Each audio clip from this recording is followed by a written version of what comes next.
What we want to demonstrate to you today is how our rainbow colors pull out and what happens when you pull them with the grain or against the grain. And the first thing you might want to know is which way does the grain run? When we're looking at the rainbow, this is the top of the sheet running down through the colored bands down to the bottom of the sheet. The grain is going to run with the rainbow, so it's going in this direction. So if I cut a piece off and I pull it with the grain, I pull it in this direction, what I'm going to end up with is some clumping of the grain, of the dichroic coating. If I pull it against the grain, cut a piece off, and I pull it in this direction, then I'm going to get the splinter effect. So I've cut out two 1-inch squares out of a strip, and I know that my color bands are running this way on the glass, so that's the way the grain is also going to run. So on this first piece I'm going to punny it top and bottom, and when the grain develops it'll be running perpendicular to my punny handles, and that's the way I'm going to pull it. And by pulling against the grain I'm going to end up with the splinter effect.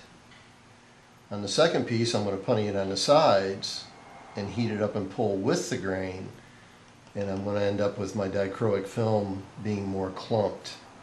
So I'll start out with this first one.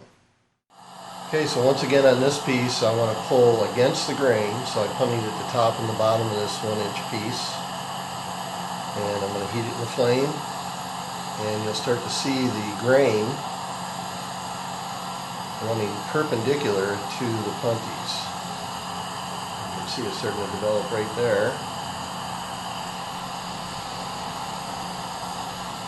If I pull against the grain, I'll get the dichroic film to splinter. The next piece I'll pull with the grain and you'll see that it clumps.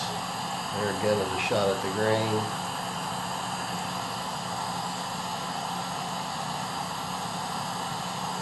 So if you cut a sheet up and you can't remember which way the colored band is running, once you start to stretch a piece out, you'll know if it's going to splinter like this did, or if it's going to clump. So there's number one. I'm going to punny up number two.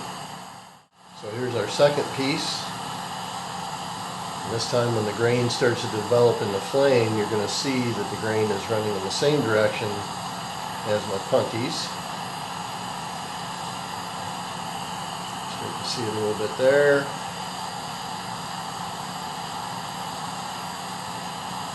So when I start to stretch this out, you're going to see more clumping of the dichroic film. There's a good shot of the grain running in the same direction. Okay, heat this up and pull it out.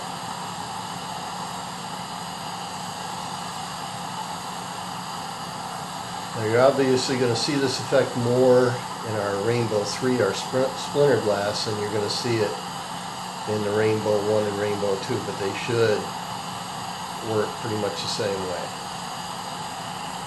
And as you pull it out, you can see that the dichroic clumps and pulls apart. So there you go. Have fun.